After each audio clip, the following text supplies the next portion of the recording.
It was like the Psalms. When you look at David, he's passing through hard things, but then he's willing to talk about them. So music allowed me to be real, authentic. To God, he uses song to minister to me. So it was more, it's personal, I can relate to it, and he's helping me overcome through that, to be able to be used as that vessel that delivers this message, which I know that I've just borrowed from heaven.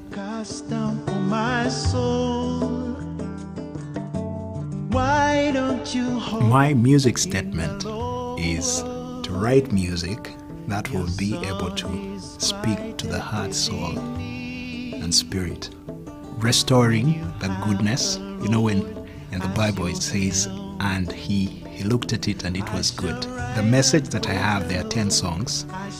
They will be specifically invoking that God has already said, that we have to embrace as his image, to restore goodness in this world. Music is not what defines you. For me, that was a great revelation, that my identity is more in God, in who God calls me. If I can inspire you to also to use your gifts and talents to make a difference, I would have played my part in this world. I will rise and rise. Now is the time. Rise and praise you, Lord.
Talk show. My name is Okila, and in the studio I have Patricia, Kahill, and Ochom.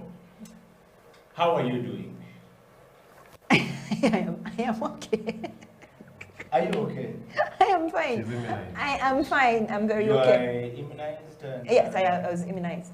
Are you the class of 1986? The 1986 grandchildren, yes. Who survived the death? We got polio vaccines. And then respecting grandpa. Grandpa needs to go back to his house.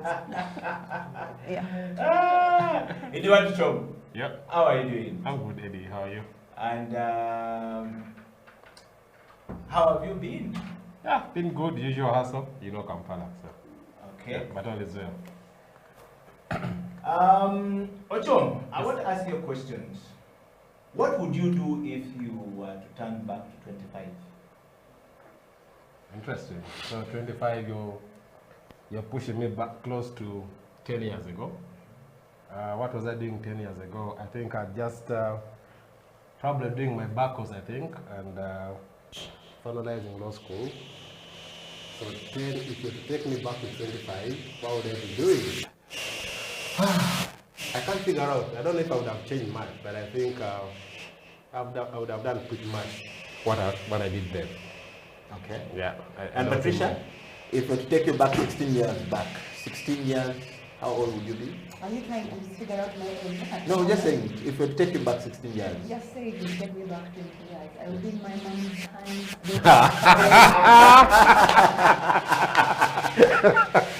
This one here we don't accept because this is not a true story.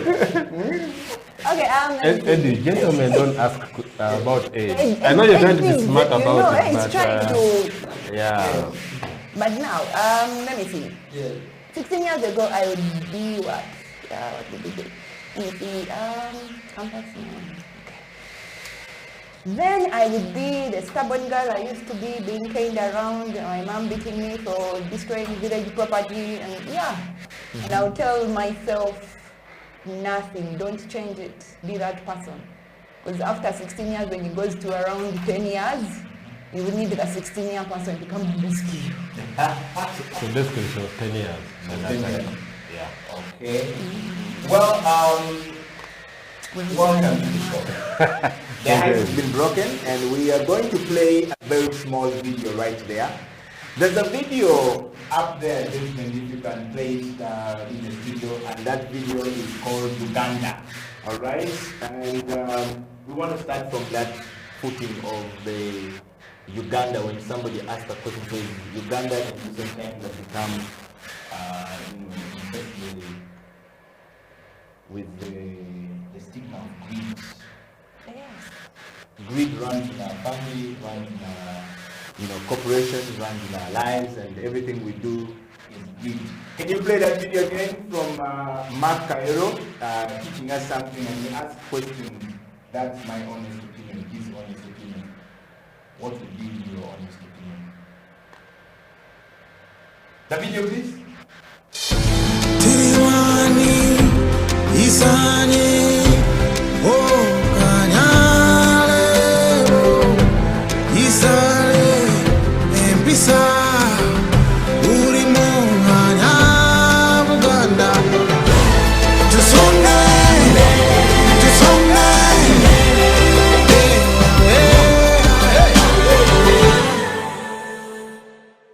I've been in Uganda for very many years, and I believe Uganda is the place anybody should aspire to live in. We have good weather, we have abundance of food, we have abundance of employment as long as you look out for the right things. But Uganda has been hit in recent times with the stigma of greed, and it shows in everything that we read in the newspapers. It shows on television.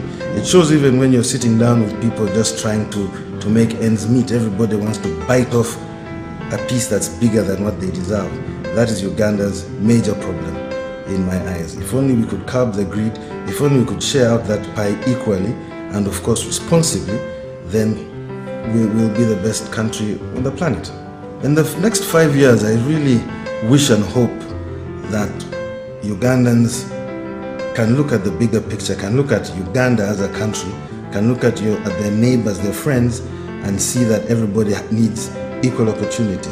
Because in the next 5 years, I don't want people to be calling me up saying, please, can you find me a job? I want people to be calling me up and saying, would you like to come and work with me? That is what I'd like to see. In the next 50 years, I don't want to see my child suffering. I want to see him prosperous. I want to see him with a good wife, with children, with a family of his own, living the dream. That's what I would like to see in Uganda. That's my honest opinion. And I'm Mark Kahill, I'm Ugandan. What do you say?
Welcome back to the show. You have heard what Mark Kahill was saying.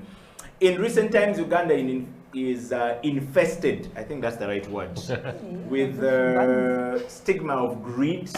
It shows in everything we do, even when we are trying to just serve a meal, they want to bite off more than they can chew. And you call them for a business deal or business relationship, they want to take more than you have. That same thing happens in our families.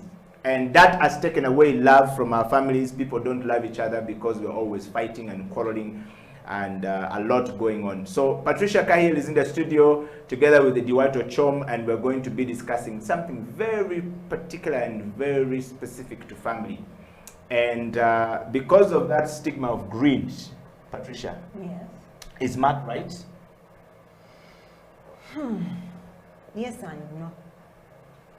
I would say yes and no. Support your... My argument. Yes. There's a sector of people who are not really greedy and are trying very much to even it out. And then there are the greedy ones, who just temple the ones who are not greedy at all. Like they see you and they look at you and like, yeah, you're just naive, you don't know what you want. So the percentages will not be the same. I would say 95 to the greedy ones. Yeah, we are 95. I would say we are all greedy in a way. And then there's a 5 that is still greedy but doesn't use its greed to get all that. Okay. Yeah. Oh, do you want to show? Yeah. Is Mark right that we are infested with the stigma of greed? Eddie, I think every human being, our natural inclination is towards self-preservation. If you give me a job as a cleaner in House of Talent, I would want to see myself in 1 year, 2 years progressing to beyond being a cleaner. If I admire how you do your things and I think that you're progressive, I would always aspire to be like you. So you could call it being greed. Sometimes it could be just being smarter and I think it's a thin line really between being ambitious and and being greedy, because the circumstances vary. But of course, I must admit that, I mean, if you're given money to run a ministry of health and then you steal money meant for people to access ARVs and anti-malarials, I mean, that's really pure greed, and it's senseless, it's heartless of a person. But I think most of what we call greed in Uganda, in Kampala, it's basically people just trying to survive, man. Okay. Yeah. I want to bring this to you, Ochom, and of course Patricia. The position of women in our family or in our families are usually often looked at as not a very good position, because women are said not to have so much to say. Isn't that greed that Mark is talking about already? If we're to borrow from what Mark is saying, we have greed in our families that a man wants to take off everything, and I'm the guy. He goes and buys a plot of land and does not consult a wife.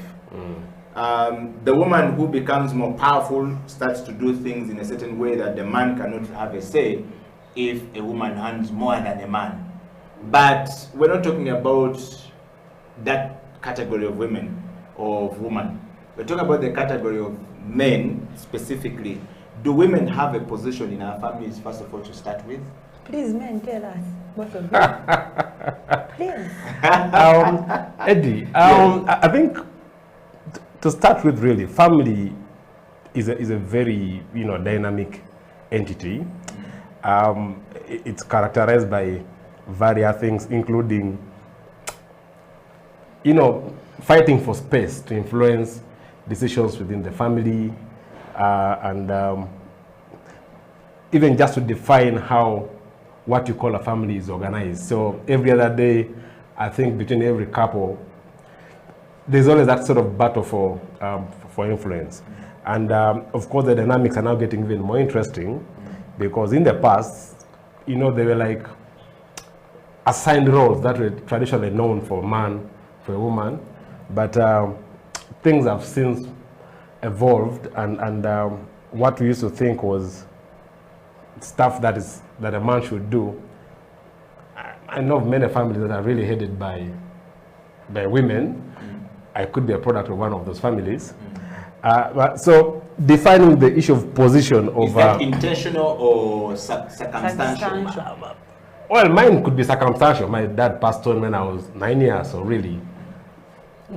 So that is my mom had no choice. Yeah. But even I know families where, husband and wife are there, but for all intents and purposes, the lines have become blurred. You can't easily tell who the father or who the mother is, because the things of provision that was traditionally, say, reserved for men, they are now, the Kahills are working every day. What should be doing with her money? She will provide for the family. Our money is or at least contribute. Our money is our money. Or contribute to the family. Your money is ours. So anyway, for me, the point I'm making is that I think as society progresses, it's now difficult to define family values from the lens of roles.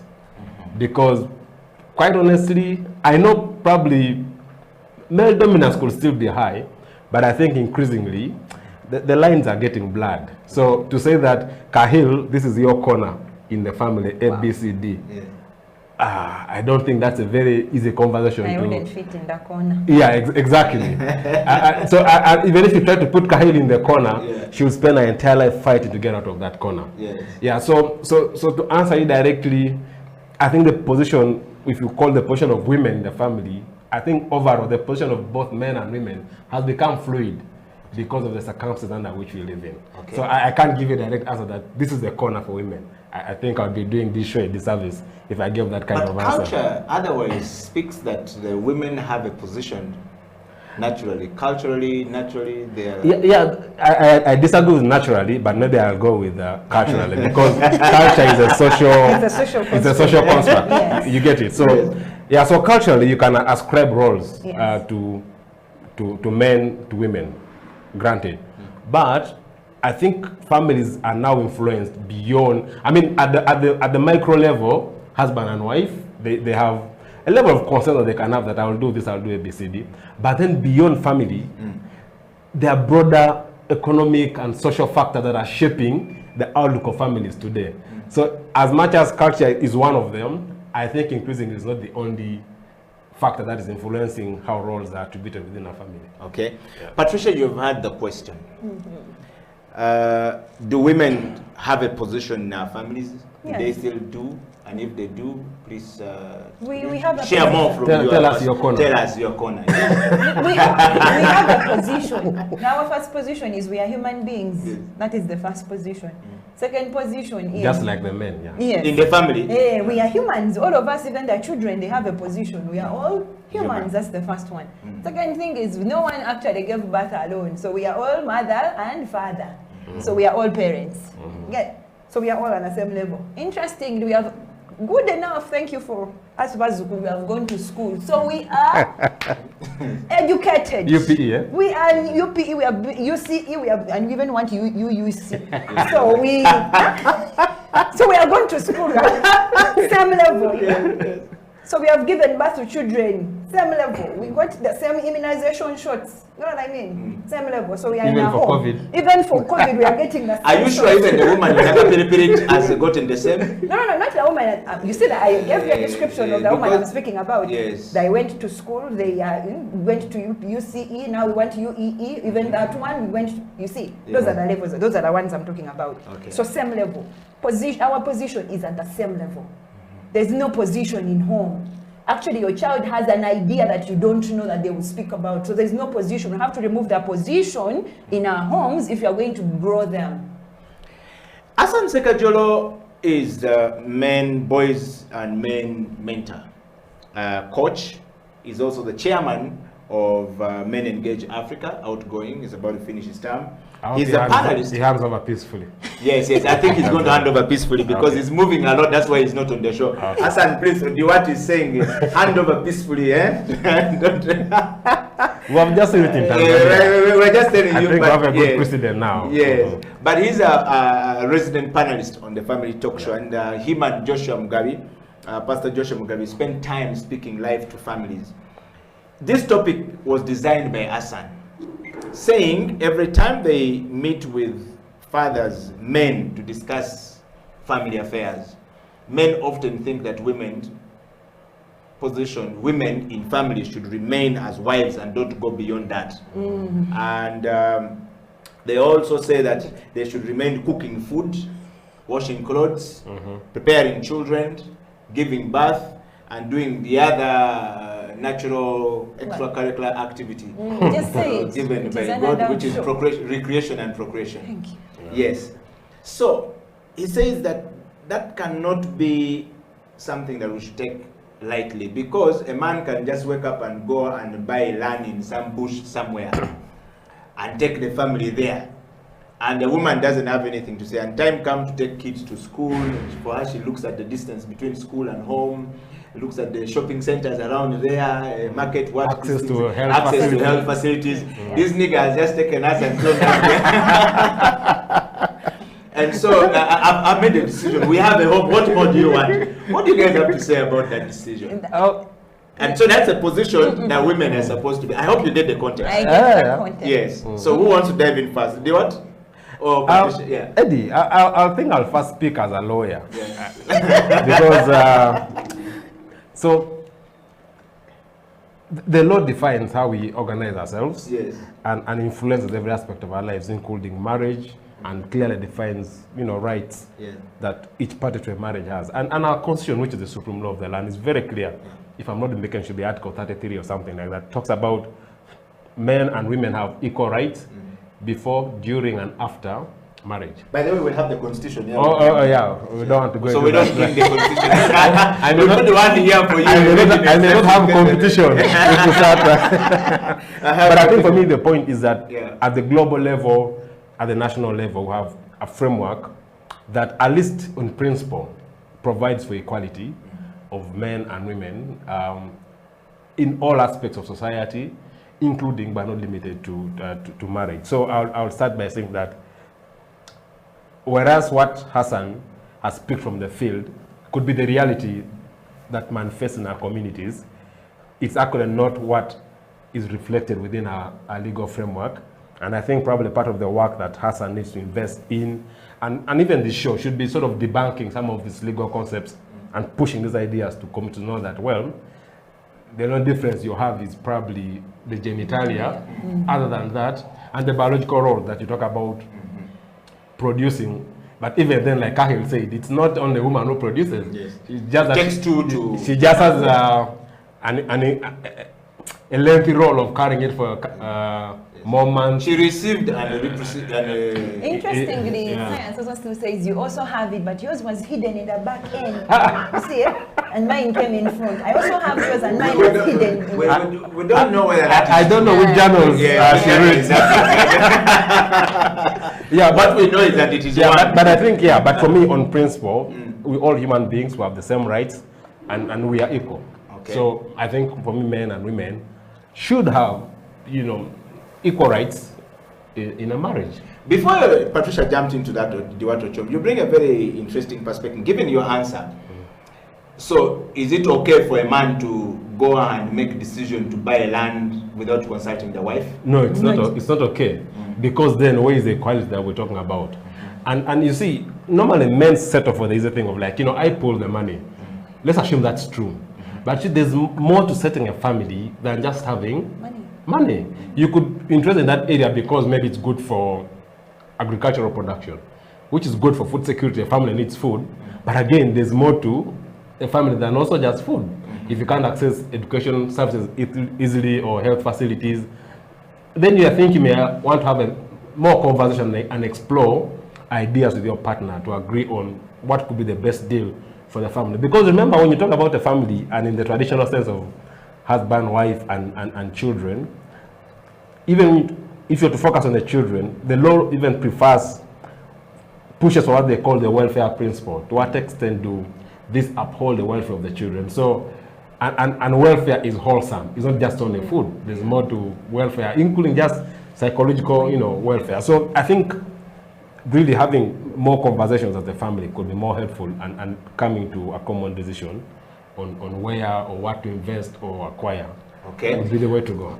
Well, if you're joining us, this is the Family Talk Show. My name is Okila, Patricia Kahill, Ochom. We're talking about the position of women in the family, and we're going to go into a break just after Patricia. We can't go for a break before Patricia gives us. That would be an abomination. Already we would have decided the position itself. that men come first. That men come first, yes. But we're talking about the position of women in our families. This topic is quite very complex, to say the least. Patricia. When you say the man goes and buys land and makes a decision to buy land without even consulting his wife, you said actually you didn't say man, you said husband and wife. You see, when husband and wife, they become what? One. So why make a decision alone when you're supposed to be one?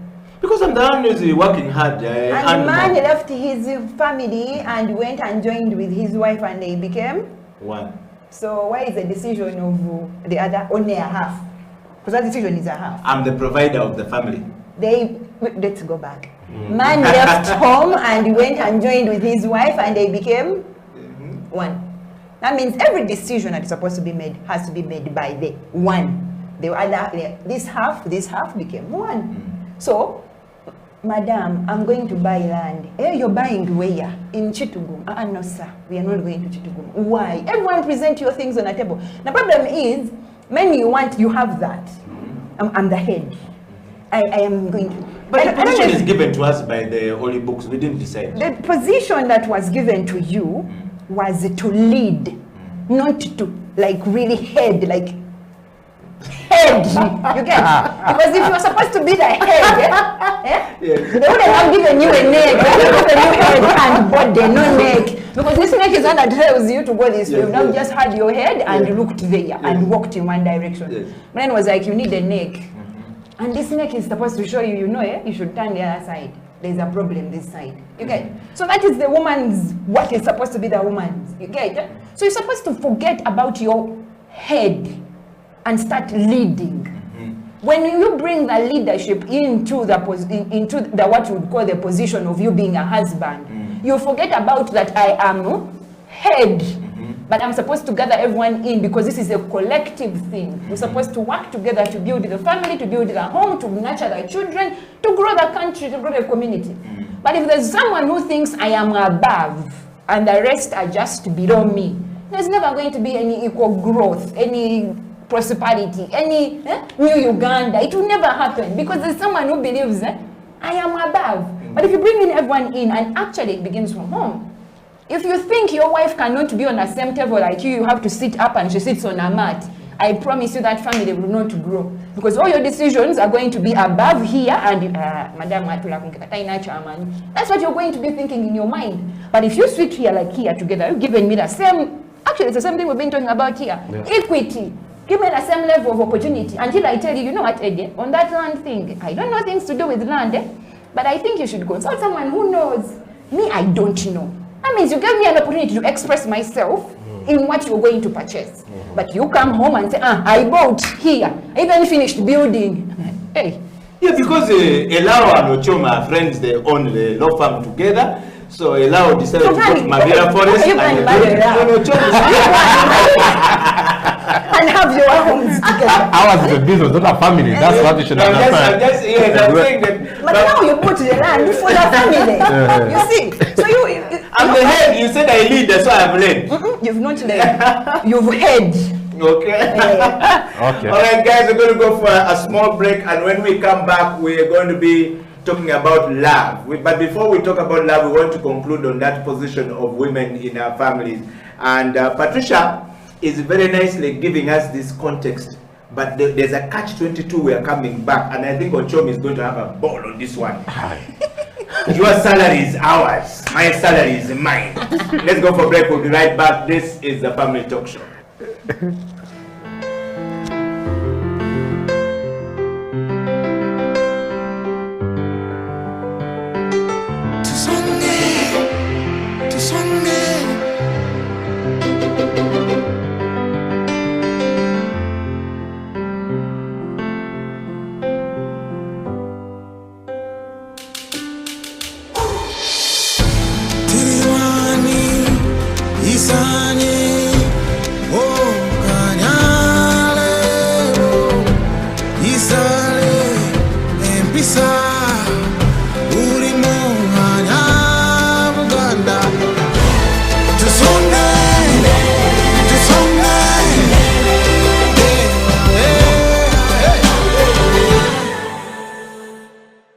I've been in Uganda for very many years, and I believe Uganda is the place anybody should aspire to live in. We have good weather, we have abundance of food, we have abundance of employment as long as you look out for the right things. But Uganda has been hit in recent times with the stigma of greed, and it shows in everything that we read in the newspapers. It shows on television. It shows even when you're sitting down with people just trying to make ends meet. Everybody wants to bite off a piece that's bigger than what they deserve. That is Uganda's major problem in my eyes. If only we could curb the greed, if only we could share out that pie equally and of course responsibly, then we will be the best country on the planet.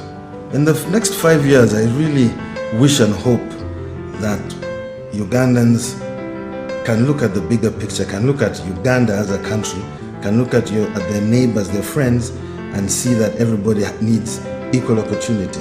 Because in the next 5 years, I don't want people to be calling me up saying, please, can you find me a job? I want people to be calling me up and saying, would you like to come and work with me? That is what I'd like to see. In the next 50 years, I don't want to see my child suffering. I want to see him prosperous. I want to see him with a good wife, with children, with a family of his own, living the dream. That's what I would like to see in Uganda. That's my honest opinion. And I'm Mark Kahill, I'm Ugandan. What do you say? Welcome back to the show. My name is Okila, and this is the Family Talk Show. We are live from Kampala, the capital city of Uganda, to the rest of the world. I must have you know that Uganda is the Pearl of Africa. If you haven't yet visited Kampala or you haven't yet visited Uganda, please do. And we have very good food, we have very good family values. We are better than some of the families abroad and in other countries. We are still better. And in the studio is the Ochom, and we'll talk about the position of women in our families. Guys, welcome back to the show. Thank you. First of all, I'd like to say thank you for the likes of Charity Namara, who are really watching, and many of you. We want to encourage you to send us your kisses and disses. Please, if you think Patricia is not making sense, please kiss or diss. If you think Okila is not being honest enough, please send us. But if you think Ochom is saying sense, please say kudos. And we want to know from you if this topic, how is it going, by the way, in your family, first of all? Is it going well? Patricia, before we went for a break, you were giving us a very interesting background from your side of the lady stuff on that question of position of women in our families. Now, there is, you said we two become one, and we are one. Yes. Why is it then, when it comes to salary, my salary is ours, your salary is yours, but we are one? Yes, how does that work with the word Ochom? Is that a double standard from a lawyer perspective? It is double standards, but I'll be happy to hear from the... Why do you pass it? Why do you pass it to Patricia? You're leaving the thing to Patricia. I would love to hear from Patricia first. Yes. Yeah, and just to get, yeah. It is actually wrong. Very okay. wrong. Okay. You can't be preaching on the other side that we are one, and then be on the same side who is not being honest about the things. You know, that particular hide streams from being honest. The honesty in a relationship. When you started seeing each other, how did you groom your honesty? How did you groom each other to be free with each other to the extent that now you have children, you have grown into understanding the maturity of the relationship has grown to maybe even having grandchildren.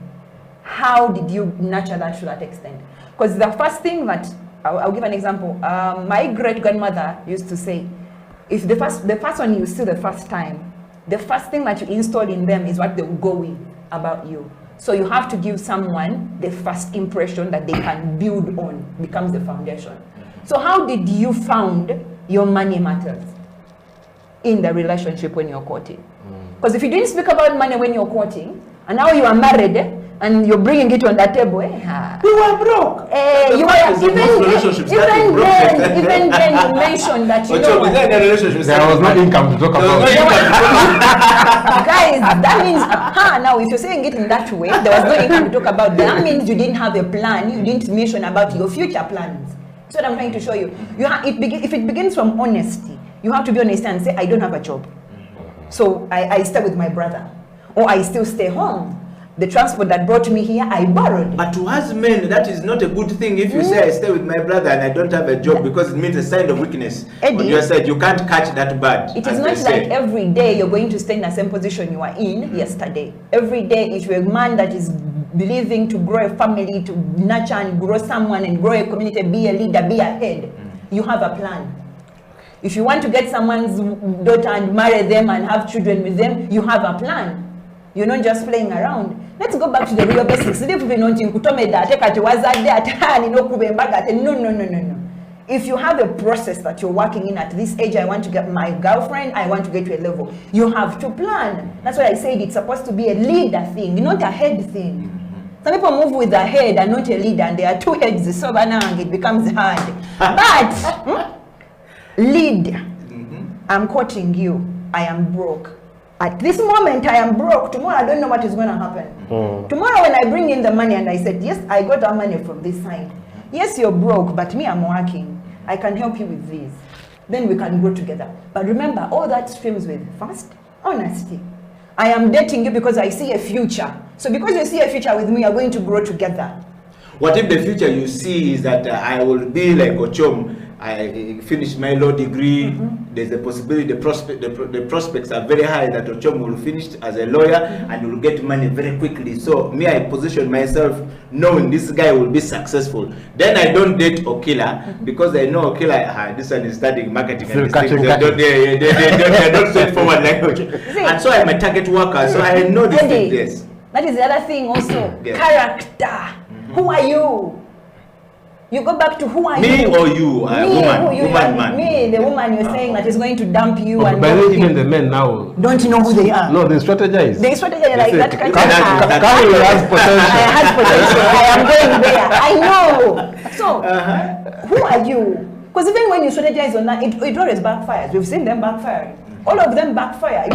Down because you had a motive, it didn't work through. So now your plan is all down. You didn't have another plan. You see. But if your plan was a straightforward plan, you know, madam, I'm here for 2 months. So just I go. You see. But madam, I'm here to the end, to the grave. So we are going to build this together until the grave. That plan needs to go through. As a leader, it has to go through. So when we come back to the money point, why do we have to say it is my money and it is you as a head?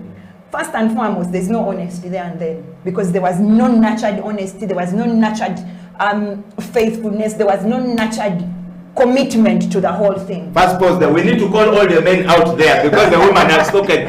You said what? Repeat that one. All the men out there, please clap for this one, because I think our emancipation, the true emancipation, is beginning to come. No, that is the truth. Yes. You both did not nurture honesty. Okay. You both did not nurture trust in each other. You did not nurture faithfulness. That when I look at Okila right now, and the way he looks like right now, he doesn't have money. So I'll give him a 10K. And when you do that, does Okila take advantage to look like that so that he can be taking a 10K from you? Or he will be like, thank you for the 10K you gave me last time. I did this and now I look this. Yes. You see what I mean? Now it is 50K. Now it is 50K. I can give you I can 20. even now give you some 20 on the 10K because I made 50K. Yes. Now that is a natural, like, I'm going to give him 10, he makes 50. So now it's the same thing. Now when you give me that 20 from the 50 you got, what do I use that 20? Okay, now we didn't have food, the 20 you gave me, I did this. Oh, nice. But now he has balance of 5K. To nurture another 25 on the what? Yeah. On the 50 you got. Yes. That is nurturing, growing together. Because you understand each other. There's a chemistry that works there. If you do not nurture that, I promise we will hide the money. Because when I gave Okila my 1 million, Okila disappeared and even went to the bank and removed the other 30 million because he understood I get more money. Now he has disappeared on me. He doesn't want to speak to me. He is feeling the head. I am the head of this house. But he stole from me. That is stealing. Ochom, Yeah. the ball has been set rolling for you. You said you wanted Patricia to first speak. Now it is your turn. Yeah. Our salary, your salary is ours, my salary is mine. But we're talking about position of women in our families. And Patricia said, the moment we come together as husband and wife and we become one, we are one. So everything is one. So there's no position, there's no corner X and corner Y. We are in the center, we're in the middle. First of all, do you agree with that? You know you're Oh, yeah. by and large, I associate with Patricia's insights. Oh, that's the name of your company. Yeah. Thank okay. you for giving me Kalango insights. Eddie, I think my personal take really is that families, just like nations, are built on shared values, or should be built on shared values, and it's those shared values that sort of influence our aspirations as a family, as a couple, and where sort of you fail to agree or set minimum standards, that's when people start being shady, like trying to look for every opportunity to pick from one source, pick from one side and the other side, lives there. But if, for example, that, okay, what's our target for the year? Oh, we want to go back to school, or postgraduate training, want to buy property or things like that. It's easier for each of you to be comfortable to make their money available because we are planning to get A, B, C, D, planning to take the kids to school, take them for a holiday, or buy land, or buy whatever. But that starts only if you're sharing this vision that you have for your family and for yourselves. So the challenge you've always had is that somebody wants to go to school because she fears this guy is shady. I need to put my things in order so that in case he throws me out, I'm somewhere. My future is secure. Yeah. But if you've sort of put in that spirit of sharing, of agreeing on what values define your relationship, what are your aspirations as a family, it makes it easier because then you know that so for us to do ABCD, we need this number of millions. So okay, I'll do 200 every month, 500, 1 million, whatever it is. So you become easy with the money. It doesn't actually become a problem because even before it hits your account, there's already a plan that this is what we want to do. So before her money hits her account, she's thinking of, okay, I need to make a contribution towards this. But then I think most families, we don't even have these conversations with our spouses. Everybody is on their own. So really, if I have the impression that it's easier to get from Eddie all the time, mine will always be hidden, and I'll be like, hey boss, fuel, my car is running. And then it becomes like that year in, year out, and So do you think that conversation should be had in our families? Do you think we should have that conversation between man and woman should happen? Yeah. Salary, your salary, my salary, our salary. Again, for me, start the conversation when you have grandchildren. So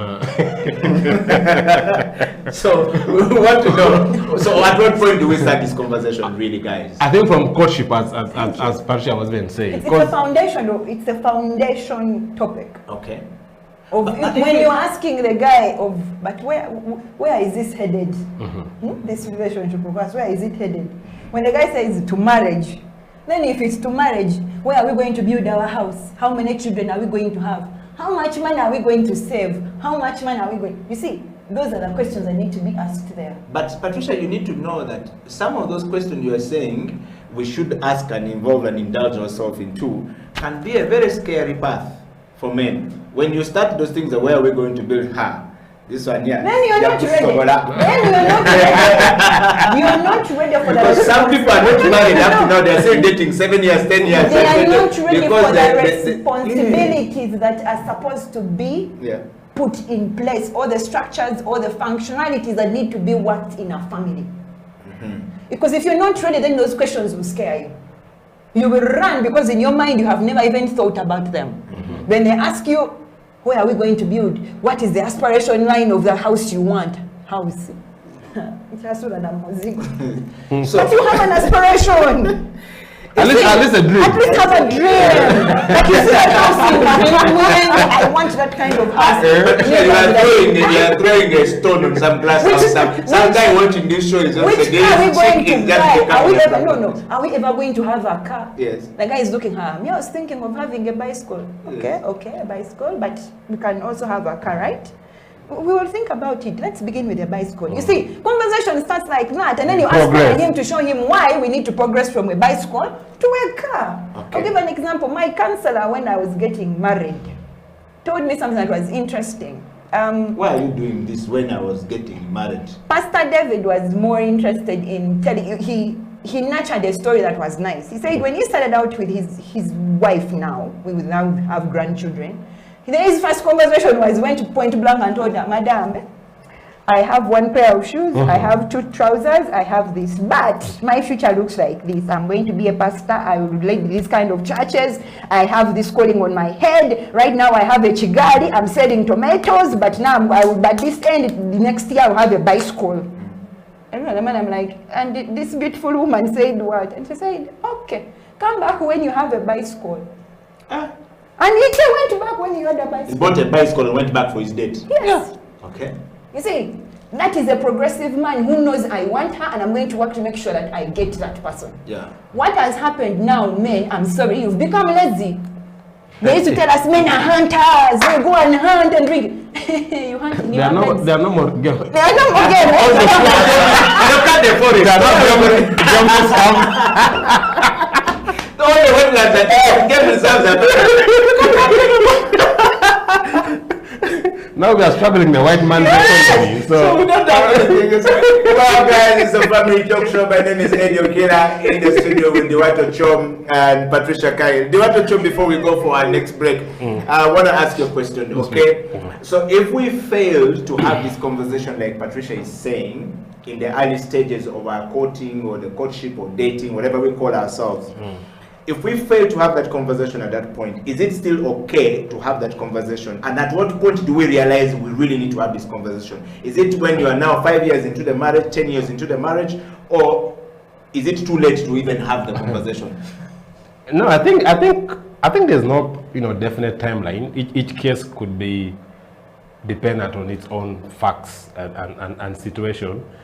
But I think what's not debatable is that if your relationship, if your marriage or your family is to progress to a level better than where you're at, you need to have the conversation. Yeah, so you could have it with grandkids, as she as she said. It's just that then you're taking off at a way later stage when you're about to. But they say men start to become serious at 45. I don't know which men. That's what they said, and they said for our brothers from Busoga is about 40, about 50, 60. So we will not perpetrate those sentiments here. I think this is a more serious show. Yeah. We can't be quoting those. Yeah, but jokes aside, yes. Yeah, but so for me, of course, the earlier the better. But again, it's never too late. Once you realize that a mistake happened 20 years ago, when we met, we should have had this conversation. You can always have it and try to redeem what's left, of your time together. Well, thank you very much, guys. But I want to just, before we go on to the break and actually come back and read some comments from here. Our topic today is going to close the show with love must be celebrated. Love demands celebration constantly. Because we're talking about the position of woman, we've come together as a man and wife because we're in love. We were dating because we're in love. We did this thing because we're in love, not so? So we've discussed the position now. With all of these things, if this position is not put in place, can we continue to love each other? Because love demands constant celebration. Yes, when you're in love, salaries are a problem. Your salary, my salary can cause problems, and the love in the family may not be able to exist. And yet, for us to continue moving forward and build his family, Pastor Joshua Mugabe says we must constantly be in love and celebrate love. My question is, yes, what is love? The things that drove you to that guy, that made you run to that guy. The butterflies. The butterflies. Because people confuse the butterflies, the fear that butterflies give you, the terrifying fears that butterfly gives you to be love. That scare that you get when you see the guy and you're like, you call it love. What if it is just a real scare that you're supposed to be running away from that guy, really? But you joined together. You came together. You are now one. Now you're telling people that love is that thing. But what if it is not the one? Well, the one Ochom is married, so how do I mean, we've just been talking about position of women in the family. But now tell me about love. How did we get to this point? How did you get to the point of getting married? What is love? We were in love. What is we met together, we felt each other, we said we are going to become husband and wife. We want to live in the same space, same house, same thing, do life together, move together, work, buy land together, do all these things, make children, raise children, do these things together. That's love. That is love. The fruit of love are the children. Thank you. Okay. What is love to you? Pardon? What is love? What is love? Because you see, yes, what I'm trying to show you is love actually differs. So what is love? Again, I don't think there's a standard, answer for. So for the dictionary meaning, I don't think there's in real life, I don't think there's a standard definition of love. But I think when you meet a person, that you like, that you're comfortable with, you think you can, share space together, you can dream together, have pursue ideas together. Yeah, that could be love. You see, it differs in very many ways. So when we're actually talking about what to celebrate continuously, we're supposed to break down what love means to us to celebrate that. Some people actually may tell you, I love that person, but I don't want to be near them. So I will celebrate from them there, that side. Like, you be those... No, but we're talking about love in our families, not love anywhere. Eh? We're talking about love in our families. Love in our families, where people have two homes. Hey, you mean love is one? I'm saying where people have Guys, are in different locations for celebration.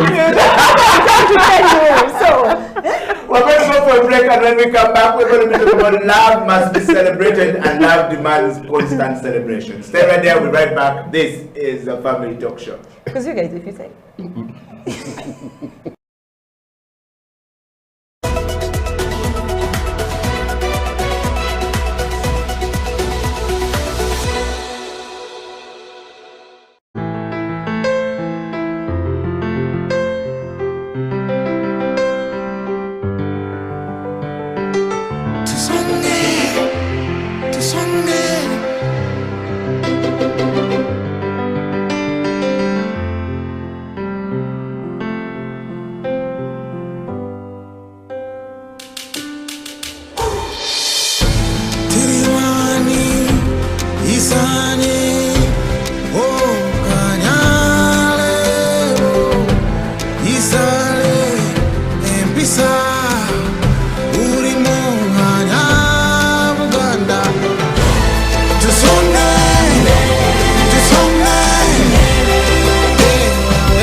I've been in Uganda for very many years, And I believe Uganda is the place anybody should aspire to live in. We have good weather, we have abundance of food, we have abundance of employment as long as you look out for the right things. But Uganda has been hit in recent times with the stigma of greed. And it shows in everything that we read in the newspapers, it shows on television, it shows even when you're sitting down with people just trying to make ends meet. Everybody wants to bite off a piece that's bigger than what they deserve. That is Uganda's major problem in my eyes. If only we could curb the greed, if only we could share out that pie equally and of course responsibly, then we will be the best country on the planet. In the next 5 years, I really wish and hope that Ugandans can look at the bigger picture, can look at Uganda as a country, can look at their neighbors, their friends, and see that everybody needs equal opportunity. Because in the next 5 years, I don't want people to be calling me up saying, please, can you find me a job? I want people to be calling me up and saying, would you like to come and work with me? That is what I'd like to see. In the next 50 years, I don't want to see my child suffering. I want to see him prosperous. I want to see him with a good wife, with children, with a family of his own, living the dream. That's what I would like to see in Uganda. That's my honest opinion. And I'm Mark Kahill. I'm Ugandan. What do you say?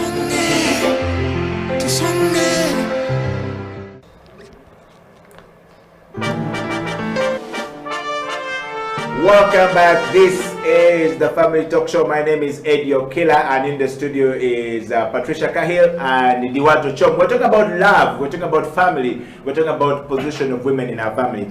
Guys, just before we went for a break, we received some really interesting comments from you, and thank you very much everybody for sending your kisses and disses. Please keep them coming. We'd like to hear from you. I will start with Joeria. Nacho Yune said, we are here watching. Thank you very much, Joeria. And Dr. Jemima Okwi, who is a substantive resident panelist representing women on this show, I said the problem of your money is our money and my money is my money is fundamentally a trust issue. Address the reason for lack of trust and solve it. Yeah. So Dr. Jemima Okwe, kudos right there. So I think you are okay with Dr. Jemima. I agree. Ochom is yes. There's a for Mazia, 10 out of 10, Dr. Jemima. Thank you very much. And Joelia Nachayune says, men nowadays are coming for money only. Truth. I think we are being sold at this point. If you're a man, Joelia is a lawyer. She can't afford to make such sweeping statements.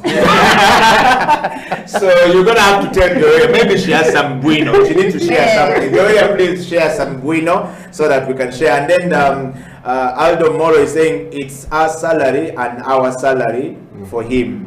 And he goes on to say a conversation is always welcome at any stage. So again, if you miss that conversation, please go back to it. That's what we're saying here, so that you can continue to have love in your family flourishing.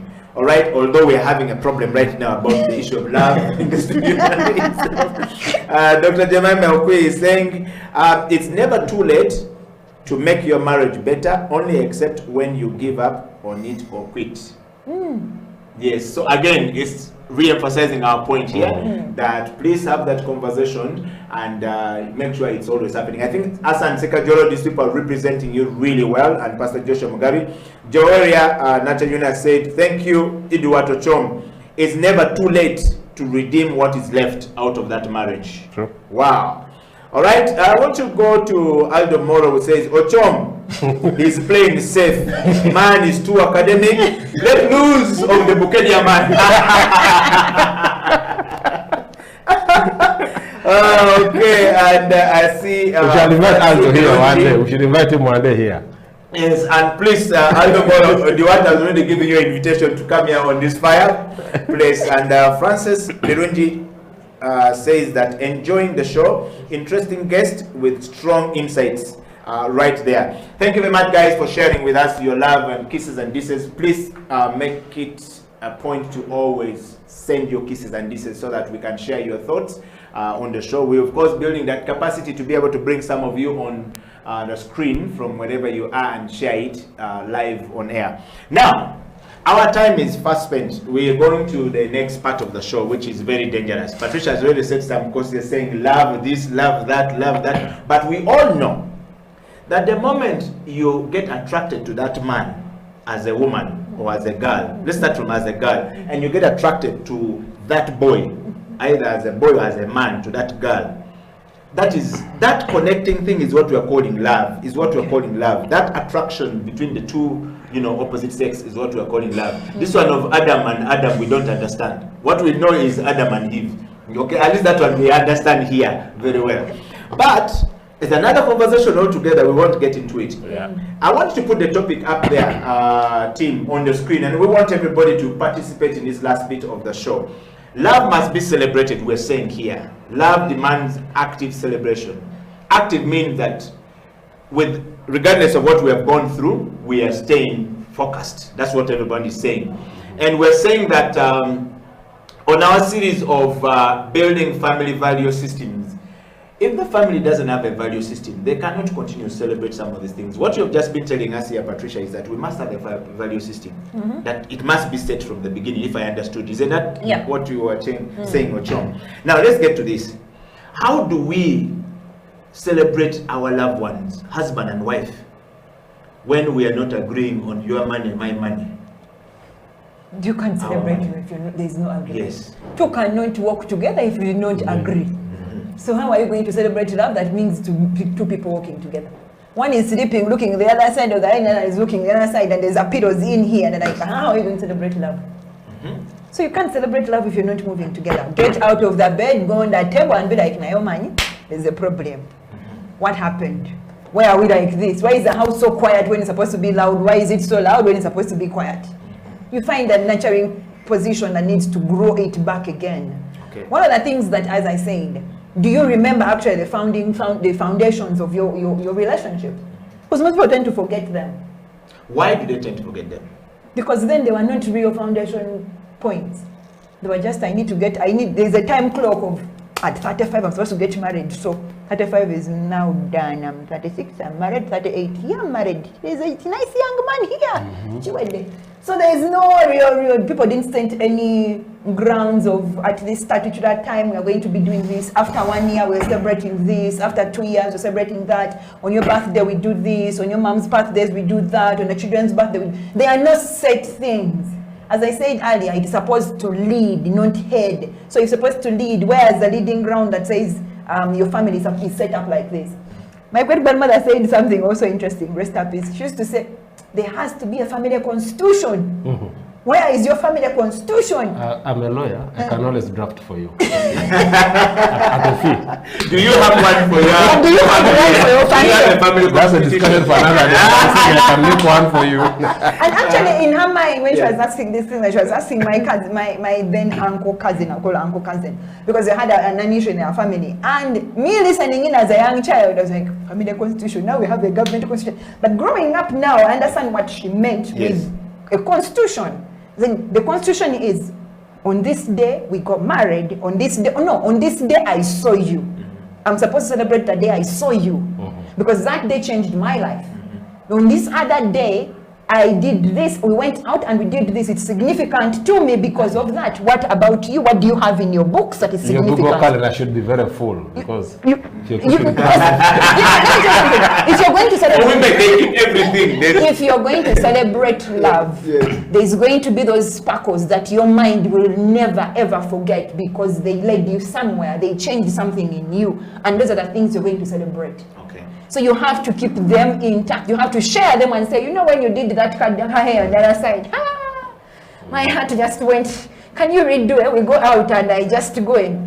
Those are the things. You know, like a dress I bought for you, you may not like it, but me, when I see you in that dress, it makes me, So you have just given us the point of active, because put it up there, I think Patricia has hit one point which is very clear, which is that demands active celebration. So that, would you qualify that as a point of active celebration? I say family is like running a business. Okay. You have to have objectives, you have to have themes, you have to have goals, you have to have targets. Because if you don't have that, you're not leading.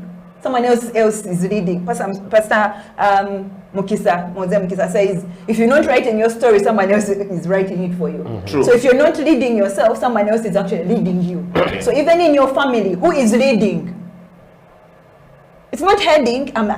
We threw away heading. Who is leading? Is it TV that is leading? Is it your boys at the bar that are leading? Is it your workplace that is leading? Yeah. Huh? Are you leading? Yeah. And it's not just for men, it's also for women. Who is leading in your home? Is it the maid? Are the children leading you? Is your work leading?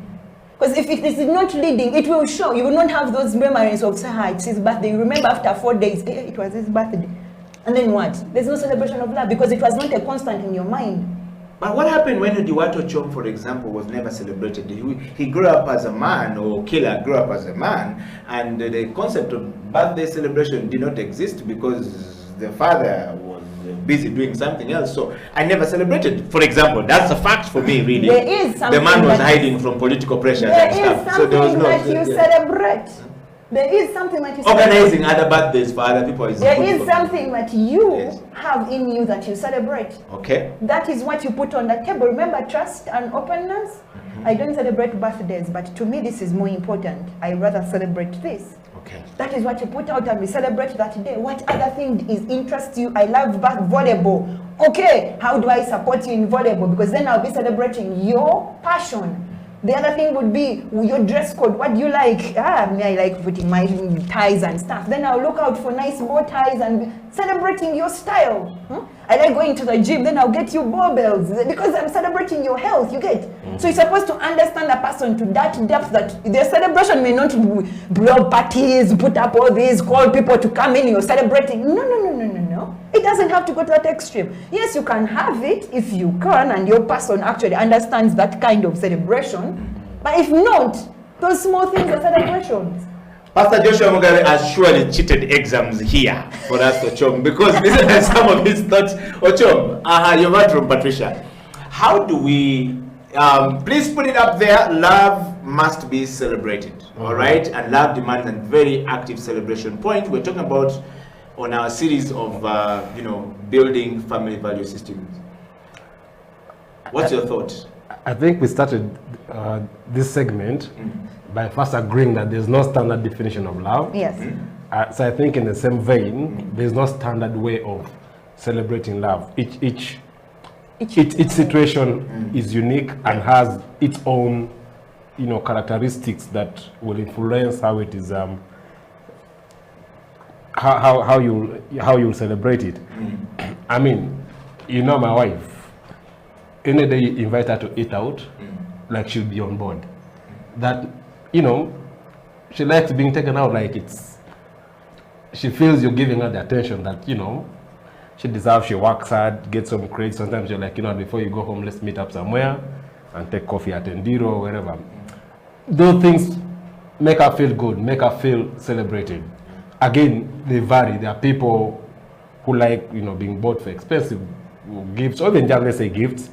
And I think there are also very many other, non-financial ways of actually celebrating yourselves. I think the biggest problem has been that many people think, that celebrating means you, like Kahill said, it's not about big balloons and inviting, delegates. It could be just the two of you having a conversation. Every other day we wake up Monday, tomorrow is Monday, you're going to start running up and down until Friday. You'd never even get a chance to pause and sit with your wife and, just have a conversation about how was your week. You don't even have to talk about work. So some of those things look small, but they could actually be, part of the way you're building memories, you're appreciating yourselves, and in a way you're actually celebrating your love, your relationship. So I think really there's no standard way around it. It's just that you need to understand yourselves, understand your partner, and see what works for them, what doesn't work for them. Yeah, and things will keep rolling. How do we keep its active demand running, fire burning? Fire burning, because you can burn out, for example, if desire is taking her out every day is okay. It's not every day. Yes, or every other day. I'm just giving an example. Because some people, I had a man who wrote today when he says, this topic is really good because, man, some church where my pastor, my wife goes to, say there must be celebration in our family. So my wife believes that the celebration every day we are out. And so it says now our budget is disorganized because we are doing this. It says I'm tired of these things. I don't know how I want to write to the pastor and say you've caused problems in my home. Than good because now it's disorganizing everything. So there is also a chance of Can I just correct that one? Yes. The pastor didn't disorganize the home. The sister took it another level. No. Yes. The leader of the home. That's where Kahill. Hey! We can't be responsible for all this left.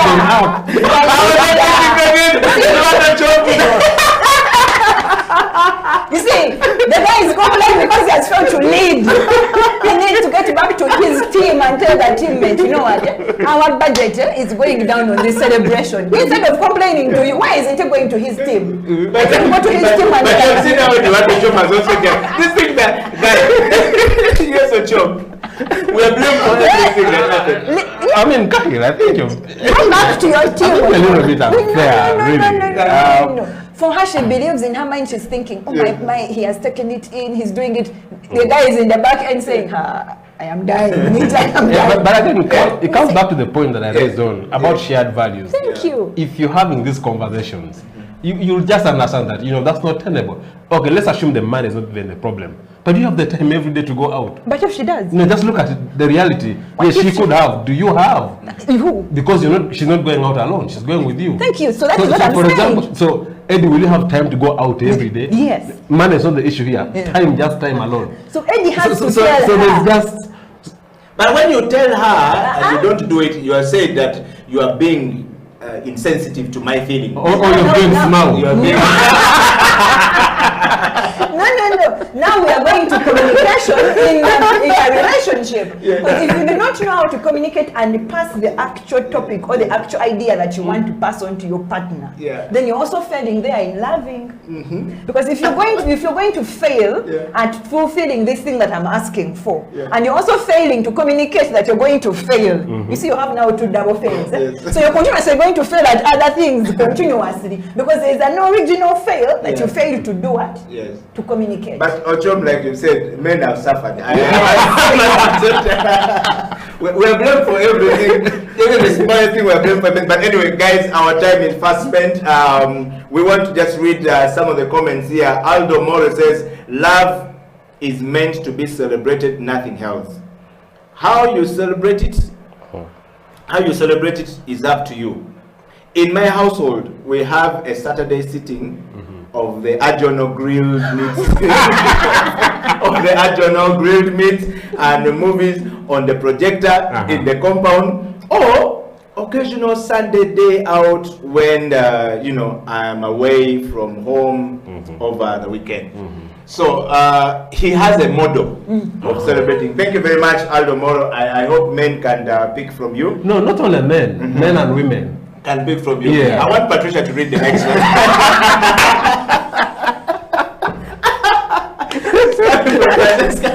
Birunji, please have the next one so we can. That's a comment from you. Francesca Bilunji says, parents have a role to play. Children watch how we manage these issues and can carry it over to their families. When a child sees mommy and daddy bringing Kavera from work or contributing and working together, they learn truth. If they see mommy hustling alone, paying fees, buying food, clothes, VD, paying bills at dinner, there will be men that sit back and wait for their wives to struggle alone, which risks breaking their marriages. Thank you, my dear. And kids watch how we do things and we know how we manage. And kids watch how we do things and can know how we manage finances. This is very true, actually. Very true, Bilunji. That is one of the things that is distorting our community and society at the moment. There was a break somewhere. I believe there was a break where there were no leads. Me, I removed the heads to leads.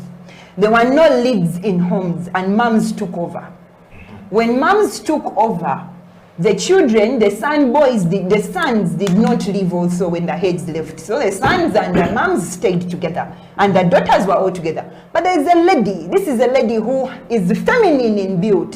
She's not masculine in build. What she knows is feminine. So she impacted the feminine, almost everything, Genes on the... on the boy child. Yeah. The boy grew up seeing mommy doing all these things. And then there is an issue that she did not find mentors or men mentors to pour into her sons.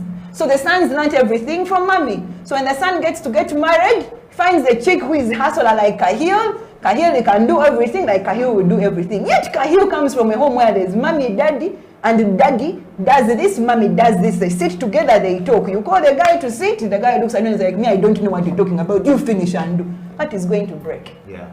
So we need to find a place where we have to heal that wound that was done at that point when it broke. Wow. Do you want to Ochom, your party? I disagree to some extent, really. Patricia. You got me. I don't buy this whole notion of, you know, leadership that like a man was born with an inbuilt app and DNA. No. Hold on. No, it's the impression. The impression that you are born with this inbuilt app for providing leadership. I think. Continue. No, that's the notion that you're pushing. Continue though, but it is not. I disagree sort of with that statement because You disagree with the head, not the leg. because one, like I said at the start, each situation is totally different. If you share values, if you have a common understanding of things, it's very natural to know that, oh, on this one, Patricia will do X, Y, Z.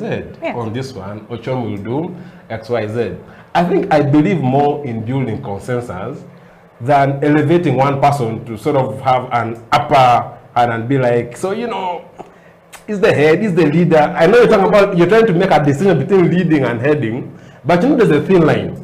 And we risk confusing people if we don't sort of split it up and say, so this is leading and this is heading. Critical thinking. So for me, So we're going to take a break. We're going to go back in the show. Yes, Ochom. And come up with a discussion on leading and so for me, I think each family should just have its own model. Let's just avoid the temple life. You know, in every family, the man should. Some men are so laid back, and you know, like when the wife takes charge of things work. We should harness that, other than forcing this guy to be at the echelon of things. Very well. When probably Very much. It doesn't let me even have speak like a monopoly. Maybe it's not his calling. Yes. I hope Pastor will forgive me for my views on this. But I think we should just give each situation its own, you know, treatment, its own dynamics, and just avoid this whole notion that so long as it's husband and wife, this one is the leader, and then this one is the. That's what Hassan keeps saying, that we have given men too much power and they have failed us. So you get somebody with a talented wife, wasting her because he thinks he should lead. Yet you know there are things that if you know Kahill does this, things will just work out. Just lay back. That is the kind of leadership I'm talking about. Ladies and gentlemen, the family talk show has come to an end. We will bring back Patricia, Kahill and Ochom to talk about the difference between leading and the head in our family. That way we will sort out this problem. I want to say thank you very much, guys, for coming. Patricia for coming and Ochom for coming. I give you 5. I think this has been the best discussion together. We even forgot about drinking our coffee. I was about to ask that. We'll have the coffee as we break. And of course, big shout out to Pastor Joshua Martin Mugabe of Watoto Church for designing up the topic. You and Hassan Sekajolo continue to lead. You are the proper... Oh, they're heading. Yeah. They're leading the family talk show because we are discussing the views that they have. Pastor Joshua Martin Mugabe and Hassan Sekajolo will celebrate you, and everyone else as we go into the Easter weekend. They will be back next week, same time, same place. This is the family talk show. Okila, Patricia, Kahill, Ochom signing out.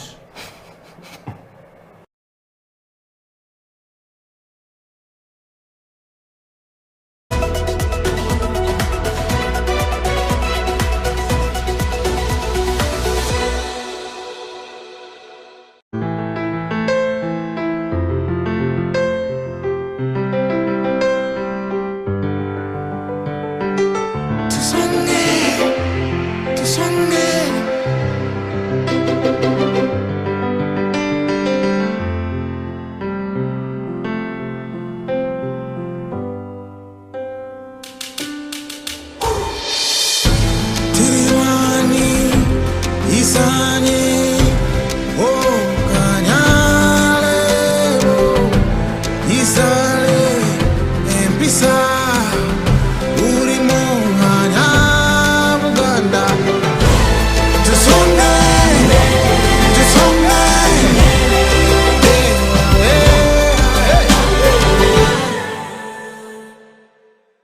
been in Uganda for very many years, and I believe Uganda is the place anybody should aspire to live in. We have good weather, we have abundance of food, we have abundance of employment as long as you look out for the right things. But Uganda has been hit in recent times with a stigma of greed, and it shows in everything that we read in the newspapers, it shows on television, it shows even when you're sitting down with people just trying to make ends meet. Everybody wants to bite off a piece that's bigger than what they deserve. That is Uganda's major problem in my eyes. If only we could curb the greed, if only we could share out that pie equally and of course responsibly, then we will be the best country on the planet. In the next 5 years, I really wish and hope that Ugandans can look at the bigger picture, can look at Uganda as a country, can look at their neighbors, their friends, and see that everybody needs equal opportunity. Because in the next 5 years, I don't want people to be calling me up saying, please, can you find me a job? I want people to be calling me up and saying, would you like to come and work with me? That is what I'd like to see. In the next 50 years, I don't want to see my child suffering. I want to see him prosperous. I want to see him with a good wife, with children, with a family of his own, living the dream. That's what I would like to see in Uganda. That's my honest opinion. And I'm Mark Kahill, I'm Ugandan. What do you say?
Plants take a year to start giving you the beans, and then you have to find yourself, like if they have taken a year to bring your beans on the plant, you're going to take other 4 or 6 months before they start being green. So like a year and a half before you start harvesting your coffee. Yeah, because it's so crucial to harvest those ready cherries, because those are the good quality beans or coffee cherries that we need, that will make this cup of coffee that we're having here. And another thing, is there like a particular season that I have to plant my coffee beans in, or I can just wake up one day and be like, you know what, I want to plant coffee today?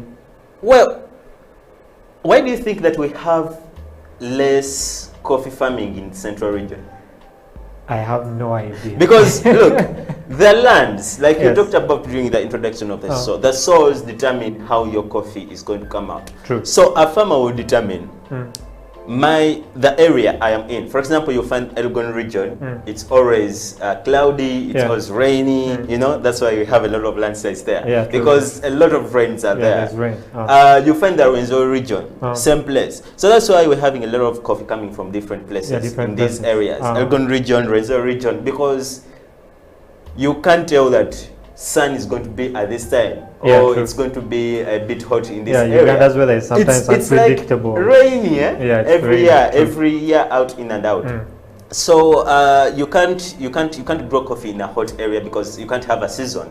But for the farmers, they know, this season it's going to be hot for like 2 months. Yeah. So the next season it's going to be hot like for 6 months or 7 months. Yeah. So they will use that opportunity to grow coffee from the 3rd month to maybe the 7th month, so that these other 2 months that are going to come in, they won't affect these 2 months that are very hot. So they know how they do their things in the farm, and understand each period or each season better on how to grow coffee. And one good thing about coffee is the moment you have your coffee plant come up and it's well good looking, it's giving you those green cherries, it's giving you red cherries to harvest.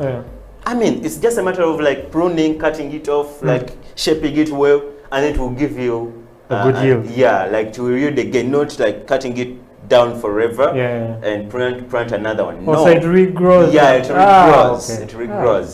That's so you can have like 4 harvests. From just one planting? Yeah, from one planting. Okay. Before you decide like, let me remove this coffee tree and plant another one. So that's one good thing about coffee. Okay. Yeah, so now we've got the farmer's part. Let's say, I've taken my 6 months, 4 months or 1 year. Yeah. My coffee beans are out. Okay, now what is the next, what's the next thing in the chain? Because now the chain has to go down to the final consumer. Okay, so after the farmers have done their part, okay, what next? Okay, how do we, from harvesting these coffee beans, okay, do we take them to such an industry, or do we take them under, drying under the sun? What happens between the farmers and the final product? Well, one thing is, you've heard about the term coffee chain. Yeah. A coffee chain is that whole process of growing coffee. Let me use the term a coffee tree.